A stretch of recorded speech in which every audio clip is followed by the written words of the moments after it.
accidentally hit the button.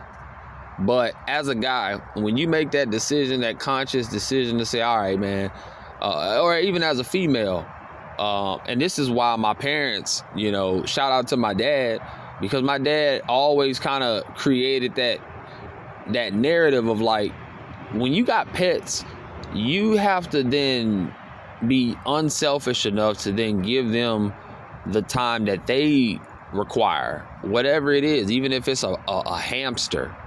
Clean the cage out, feed it, socialize with it.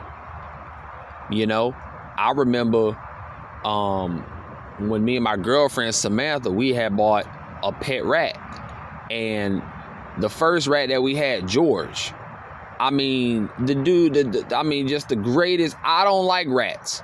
I love animals and all these different things. Like, I get the symbology, I get the idea behind nature and animals and humans. That, you know, when I tell people I live out in the I don't get mad because possums are trying to find food. I don't get mad because rats are trying to find food. I have food in here, so they're trying to survive. Now, if I'm mad, obviously, about my life, then I'm gonna crush any roach, any mouse or anything like that. I hadn't had to do no mouses or anything like that. But the point is that I'm in their habitat, whether I like it or not. So there are certain things. I'm looking at a mouse. Look at me. Hello. But there are certain things that I have to understand. That's why I tell you guys around about 5, 6 in the morning, that's the most activity. Like right around now is when you're going to start hearing the most running and jumping and fighting and scrambling and scraping, because the sun's getting ready to come up. So they got to find some food before the sun come up, or there'll be cat food. You know, the cats come out during the day now to hunt. So, you know, I say that to say, man, when you're in a relationship with somebody, it's very important to understand this person, first of all.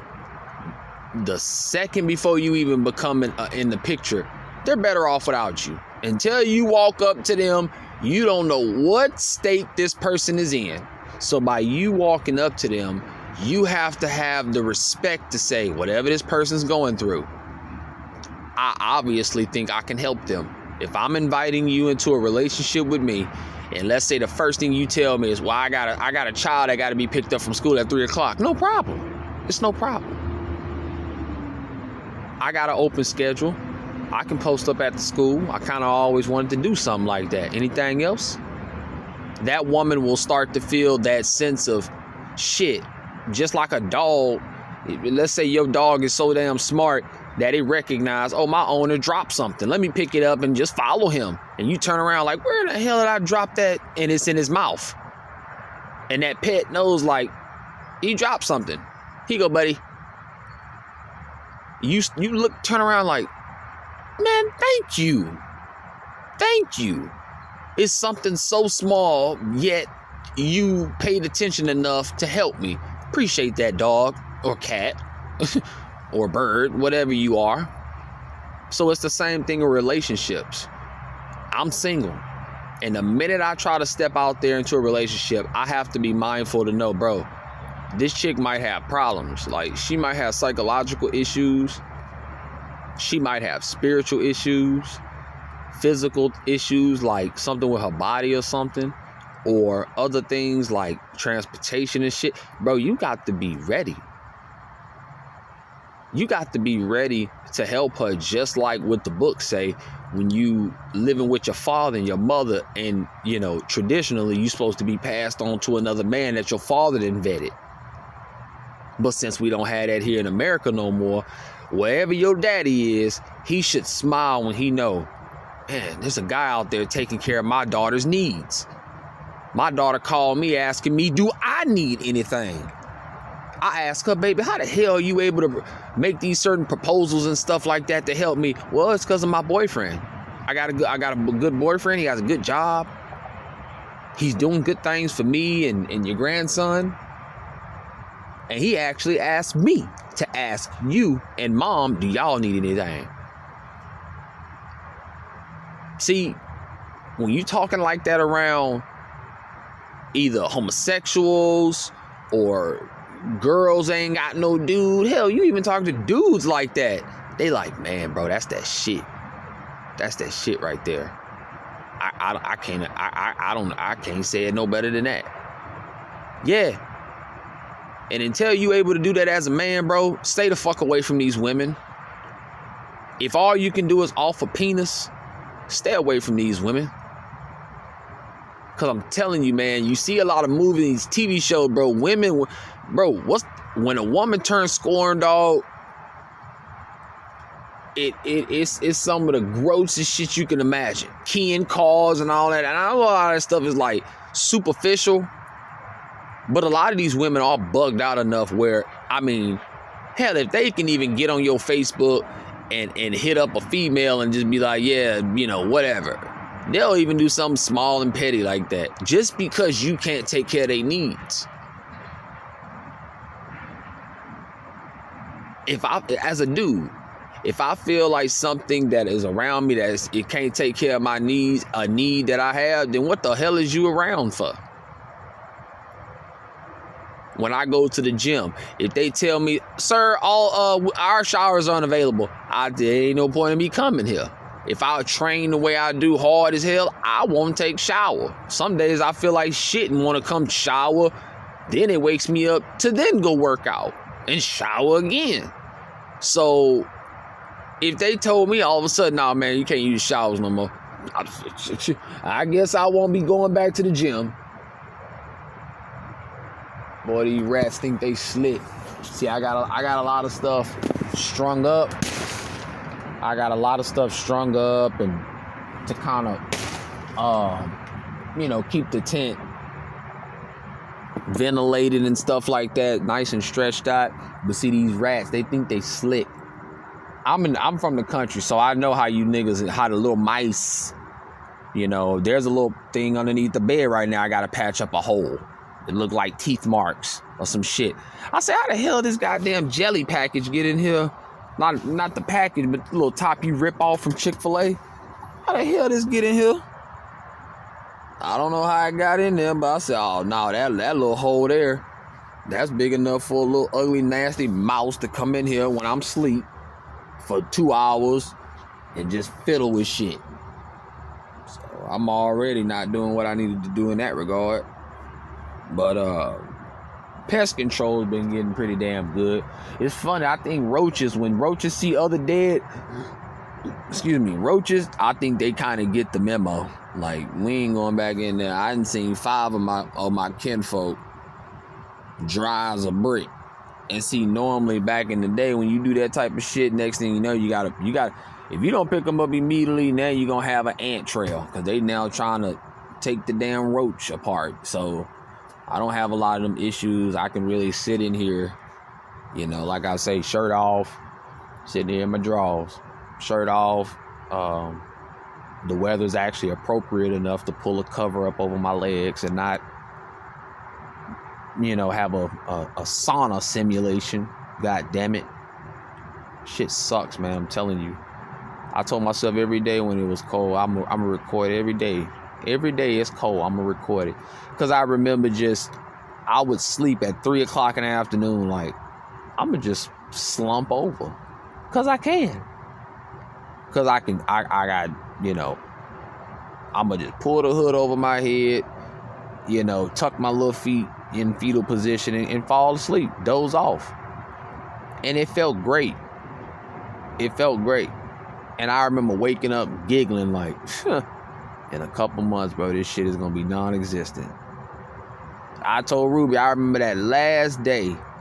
I remember walking to this tent when it was like, I think I remember looking at my phone, it was like 67 degrees. And I remember laughing like, yeah, this shit finna be over. And I remember just like, I told myself like, bro, I'm finna just do what I would consider sacrilegious. Smoke a blunt, bro, in my cig and just go to bed. Like, just go to sleep. Because it's appropriate. You know, the weather calls for it. I ain't gonna be in here sweating and wake up, have to change clothes and all that other shit, bro. I enjoyed every damn day of that. And like I said, I done got so bitter with God, bro. I was like, man, everything that's positive, I'm gonna record it. Everything negative, I mean, just like you recording, I'm recording. And a lot of shit I will never forget. Use it to fuel either my bad side or further the don't give a fuckness of something. Just because I'm like, dog, like, I remember them days, man. Waking up in a pool of sweat, my nigga. Man, since this whole thing done kicked off this year, I woke up crying at least 4 times. Where I wake up and I sit up in the bed and be like, I'm sick of this shit, dog. I'm sick of this.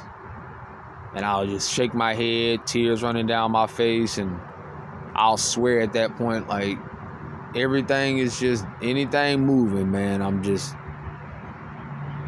a ticking time bomb. And I hate that feeling, man. When y'all motherfuckers, when they say shit like when you arguing with your girl all day or stuff like that, bro, that shit, it just drains you.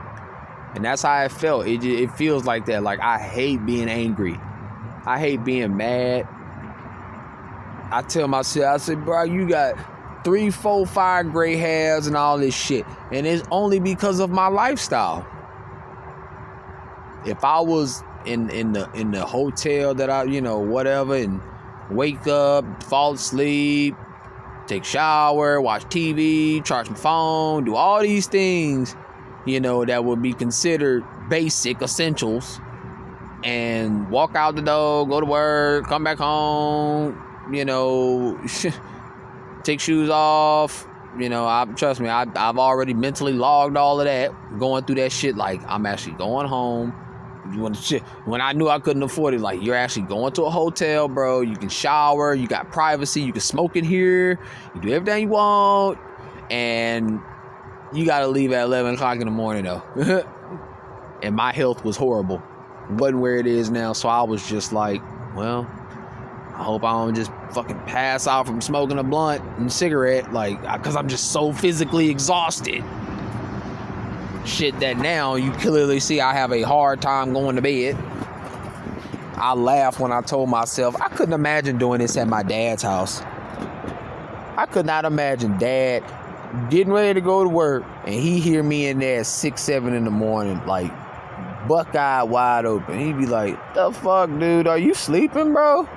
Like, see, he the type of dude, he gonna try to make a correlation to, like, if you stand up like this, bro, you better be raking in some serious cheddar. There ain't no point of staying up all night like this, bro, and you just in here playing the game and shit.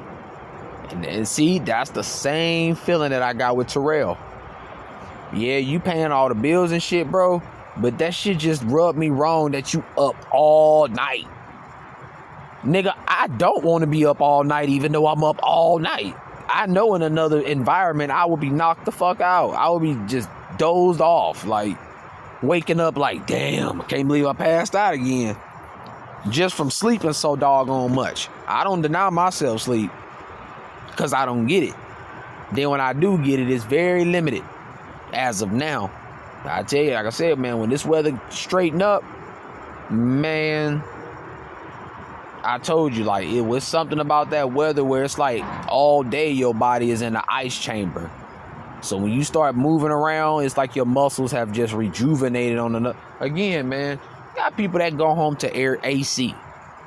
If you can crank that AC, you know what I'm talking about. That feeling when you like, why do my feet feel like they got nails in them when I'm at work, but then take a shower, AC, sit in the bed or whatever you do, and then you go to work the next day. Again, that's why I always tell people, like, it's always something on the outside fucking with me where it makes going to work difficult. So this is why I tell, like, well, you can't keep no job. Well, it's normally because I'm juggling a personal life that's just ridiculous. It's ridiculous. The basic things that I know, the way I am without it, like, dude, if you gave me a car, I'm already on time and I don't have a car. Yeah, I ain't even on time. I'm the employee that you gotta sometime tell, like, hey, Charles, you can't be in the store when we open up and you're not scheduled till 5. You know, like, I'm that guy because my personal life sucks. I tell myself when this weather straighten up, dude, I think I've only done it, once or twice, and I did it last week, where I don't want to wake up and just go straight to work. I want to sit at home for a little bit. What would quote unquote home.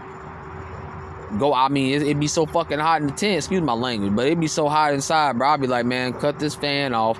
Don't even waste your time charging it up. Go outside, take your shirt off, do you do, and just chill outside, bro. Chill outside till the sun go down. And that's really what I be on. Like, I'll be telling myself, like, people with cars and you got a savings account and you got all these different things. I know in your world, like, everybody has they have a different, like, point of view of their problems. So, and I didn't say everybody got problems. No, I didn't say that. Everybody has a different point of view of what their problems are.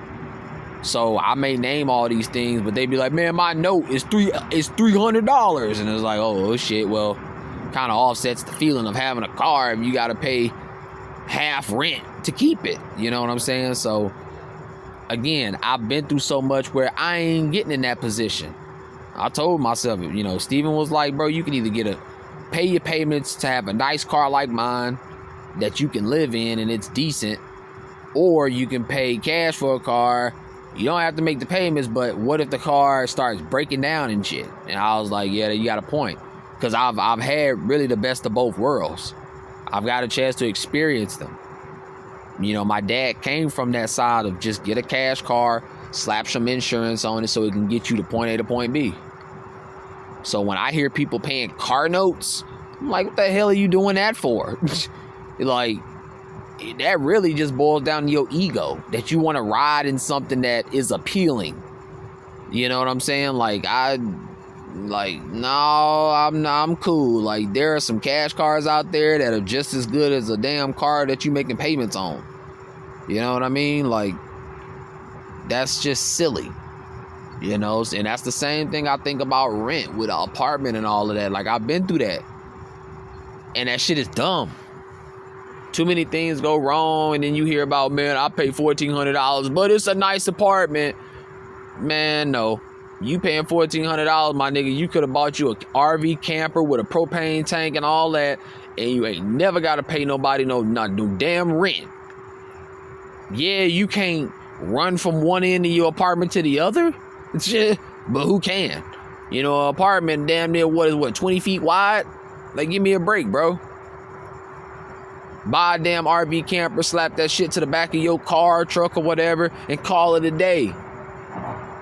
They got some so fancy, bro. You got the stove, you got a kitchen, you got a shower, you got all that, bro. You don't need, what the hell, in an apartment that you cannot put in that doggone camper. So that to me is like, I would have to have like 5 streams of income to just say, yeah, you know, I'll pay a $700 and whatever a month apartment, you know, just because I can. But outside of that, nah, man. No. Apartments with, you know, this is where I live, obviously, but, you know, the rat problems, roaches, or if you got some type of, man, let another motherfucking hurricane come through Houston and this trash-ass infrastructure, and then you got your $1,400, $1,500, $1,600, $1,700 apartment, no water, no heat, might get leaks, and you might have to file a claim. All that bullshit that I've experienced, like, man, y'all power went out in there too? Yep. We ain't got none in the whole complex. Man, get out of my face. Get out of my face. You gotta have these damn run-ins with the groundkeepers and all that. Man, nigga, didn't I tell you to come by my place and patch up that hole so these rats can quit running from one end of somebody's nasty apartment into mine? Yeah, man, I'll be there. And they never come. Negro, please. I want my place to be nice and manageable. And I always said, bro, obviously me, I'm cool with it. So if you a female, you better be cool with a small living space. You know what I'm saying? Like, all this extra room and shit like that, you better get your ass out of that doggone picket fence and a white picket fence. Get out of that shit, bro. I always tell myself, man, look, if I got pets, is the only reason why I need a big ass yard like that. If I use my father's template, bought a trailer, put it on that property, would I want to raise a family on that? Man, hell no. My dad had to build a porch, and then a lot of times he was like, man, this stuff I want to do to the damn trailer, but I can't do it till it's paid off. Negro, please. If I drink a beer and look around and say I want to make improvements to my home, then God damn it, that's what I'm finna do. You ain't finna tell me what I can't do till like, man, boy, look, please. So that's the type of stuff I'm talking about when I say, bro, it's not, you know, that's the way I'm built. I'm subject to change. I'm open to change, but as of right now, you know, I got started on talking about that. The damn video cut off. That's still on my mind. But like I said, I didn't want to talk about nothing in particular. You know, me and Ruby, man, I tell myself in another universe, bro, I would be. And I think I told her that today. I was like, man, if we had that relationship where we banging each other and your brother got to leave the damn apartment because we banging and all this other shit. And I told her, I was like, man, it would be ruined. Ruby is somebody that make me think. Ruby is somebody that she scratched that itch on my back that I can't get when I'm like, that's exactly what I was trying to say. She said something today about something. I don't remember what we were talking about. I think it was basically most people are just empty vessels. And she was like, it's like, I was trying to think of the saying, and she was like, oh, hell no. I don't know what that was. It better be a fraud. See, I ain't finna do this. Bro. If I see anything try to run in this daggone tent. See, a lot of the time the frogs, they sound just as wicked as a mouse. So you gotta just a lot of the frogs, I play with them when they get stuck on side of the tent. I can say stuck. They're not stuck. They're just, you know, they trying to catch bugs. But if they end up on that mesh, I'll try to touch one of their feet or something. But I had to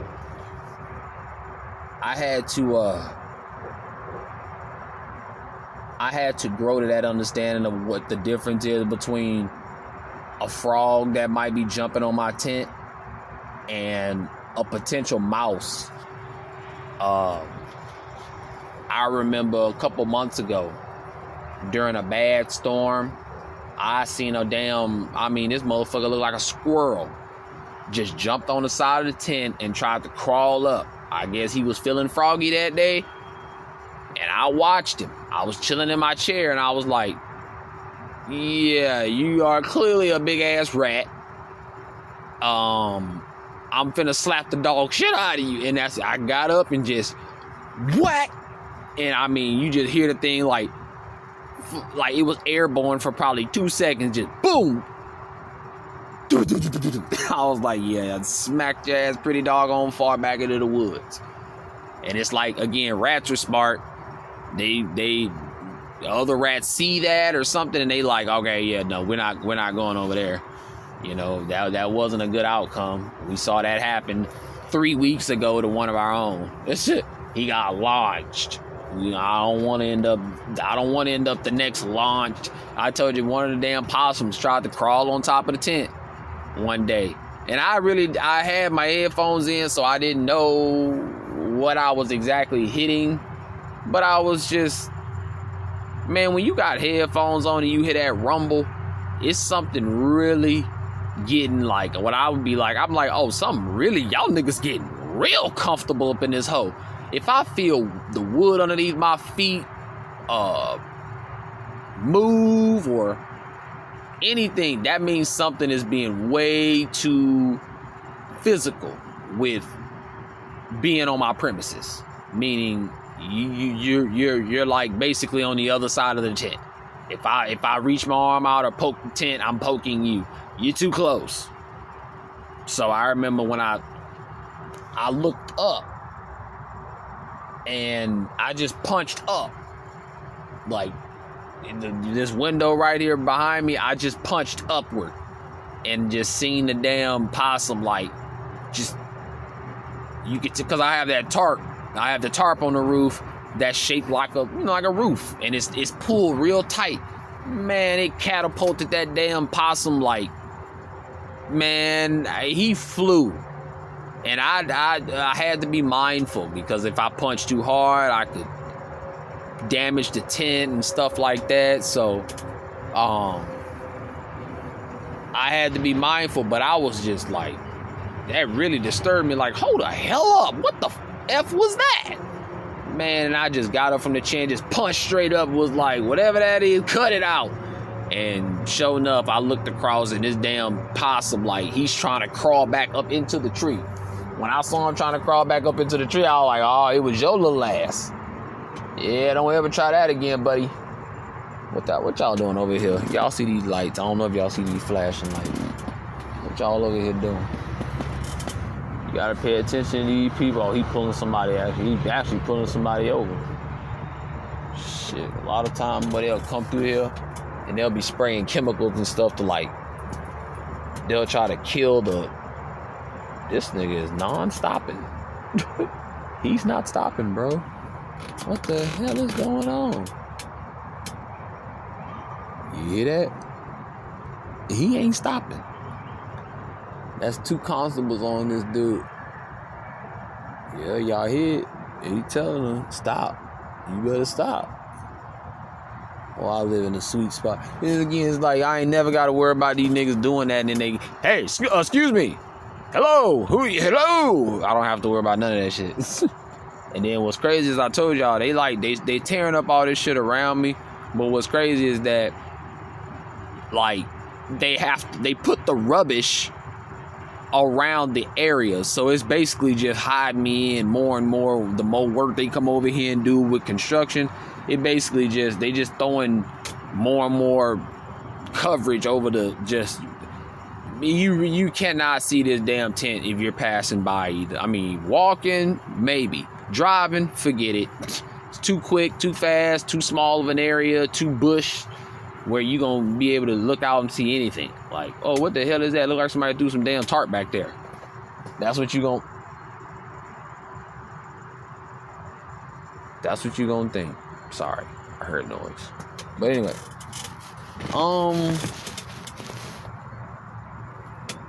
man, I hate this shit when I'm wide awake like this. I hate it. Like, I'm buck-eyed, wide open, and wide awake. I hate this crap. Probably gonna make some ramen noodles and try to get some type of sleep, man. I don't normally talk like this or have the motivation to talk like this or whatever, but I was sitting in the bed talking to myself. I was like, dude, turn over and just talking to the phone.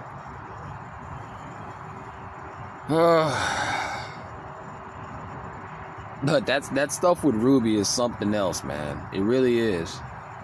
You know, me being a heterosexual guy, and she's still young, so, and that's what I have to get into my head is that, bro, she's at that age where, like, she's very persuasive. She'll look at me one day and be like, God damn, why don't I deal with dudes? And then she has thoughts of, if I dealt with anybody, it'd be a CJ. But then she deals with, nah, well, CJ probably don't like me because I'm trans. Which, you're not a guy trying to be a girl. You're a girl trying to be a dude, meaning your body parts still work down there. So she probably thinks, like, physically that I don't find her attractive, which from her face down, no, she's not attractive. Just off of her genetics, that, like, she's just a plump person. And she was, you know, she told me today, she was like, can you tell I'm losing weight? I did. I was like, yeah, I can actually tell. So she's very, very disciplined when it comes to, like, diet and stuff like that. And I care, because, I mean, again, I'm like, bro, I don't bother people, and I don't like people bothering me because people are full of shit. You a nigga telling me, oh, I'm back in the gym. Did you go today? No. Get out of my face, bro. Anything I do, I've been blessed with the spirit that I go all in. And I look to master things. I know what's worth my time as far as like my will force. I'm trying to will force myself to master stretching dough to make the perfect pizza, perfect circles. Yeah, it's a minor achievement in life, but as I told you, my stepmother would probably cry if she heard me tell her, like, hey man, I always remember, anything you do, son, just do your best. Do your best. If you do your best, ain't shit nobody can tell you, or you lay your head down like, bro, I really did everything I could do. And I played that card several times in my life to help me go to bed at night when I know that if something bad I think is gonna happen, like, CJ, you put in all the apps you can put in, bro. Relax. Relax. You've made all the phone calls you can make, my nigga. Relax. Stop stressing. And that's why I tell myself, you know what I'm saying, like, bro, just be patient. You know what I'm saying? Like, it'll happen. You know what I'm saying? And you on that right path. Undoubtedly. Like, I told Ruby, like,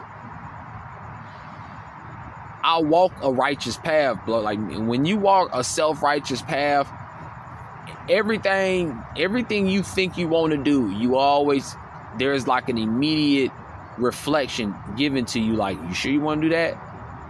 I'm gonna say that again, because I'm a self-righteous person. I walk in self-righteousness, meaning I self-police. I police myself. I always ask myself, when you think you want to do this, are you sure? Are you sure you want to do that, bro? I told y'all, building a camper, buy a car. Bro, do you really think you ready to go and buy them screws or whatever and start doing all that shit, and then you look around and what if you find out, like, damn, bro, I really need way more screws than this. I need way more equipment than I thought. I thought I could just build a box and live in it. Nah, bro. So you see what I'm saying? Like, I'm always, and even if I tell somebody, like, no, man, I'm gonna fuck you up. Like, I don't want to end your life right now behind this petty shit we talking about. But I'm so jacked up, bro, I'll do it. That whole little phase is like that self-righteousness of, like, you ain't gonna do that, bro. Because you the type of person that if you do that, you'll be haunted for the rest of your life. I've shared what I did to my pets that I used to have. And it haunts me every day. It do. I see their face. I wonder a lot of times, like, I was still like if I would have. And I told Ruby, man, like, even when we had the hurricane, like, it seemed like everything happened because I wouldn't have been able to take care of them. I wouldn't have been able to move around with them the way I move around to get shit done. But I'm man enough and I have enough self-righteousness to know, like, I'll take that lick. Either if it's going to be physical, if I, whatever, man, spiritually, now, later, alive, dead, whatever. I'll take that punishment, bro, for taking them pets' lives. What's my excuse? Just, and I'm talking specifically to my brothers, black brothers. Man, it's another feeling when you broke and you homeless, my nigga. When you broke and homeless, but, like, meaning you're striving to get a job and you just can't find nothing. I always told myself and God, like, man, you creating a bad motherfucker out here, dog. You creating a bad dude, man. I've said some shit, and I just know, like,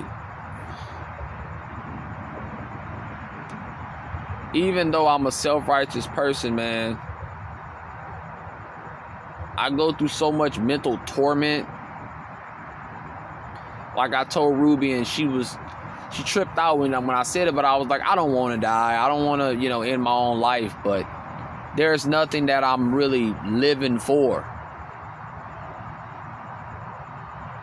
I mean, I've already experienced a lot of what everything could be.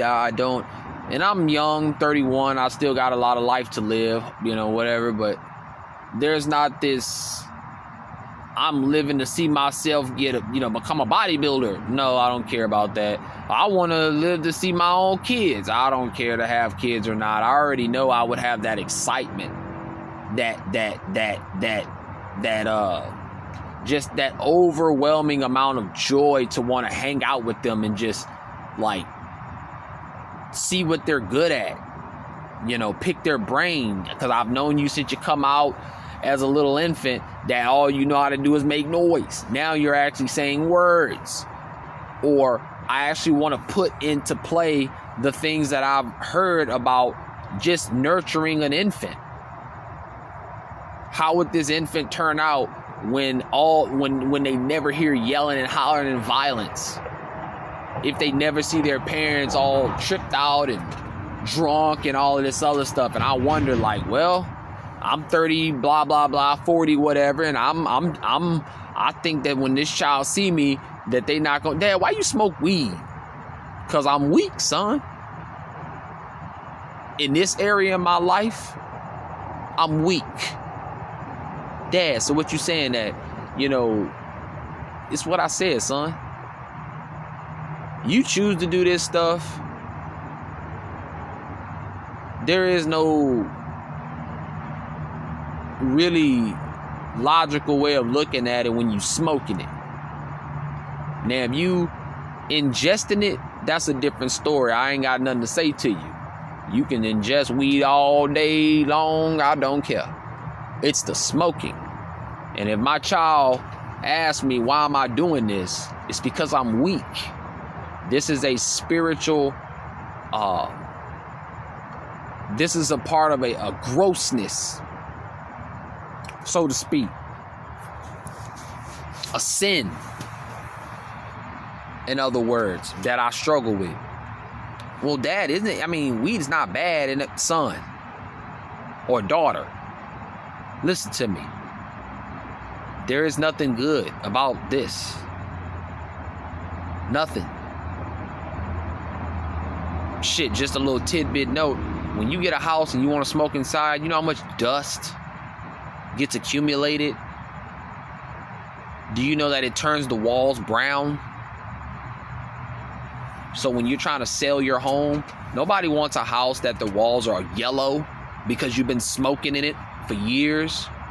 Nobody wants a car that's riddled. You know, you have a car with leather. I don't give a damn if you know, that there's a stench to it. Especially if you're a cigarette smoker. So it's my job as your father to do all I can do. All I can do. To give you a life where you look at that like, man, I don't need to smoke. My little brother, you know, he used to tell, like, bro, I don't need that shit. Like, he was very disciplined. Like, all right, man, let me hit it one time. And then he just walk off. And we wonder, like, man, how the hell you playing Call of Duty? And we used to think, like, man, if you play Call of Duty, you know, hit this shit and try to play Call of Duty. He's just like, I'm good. I'm good. I'm straight. He wouldn't put up a fuss. He'd just be like, I'm straight.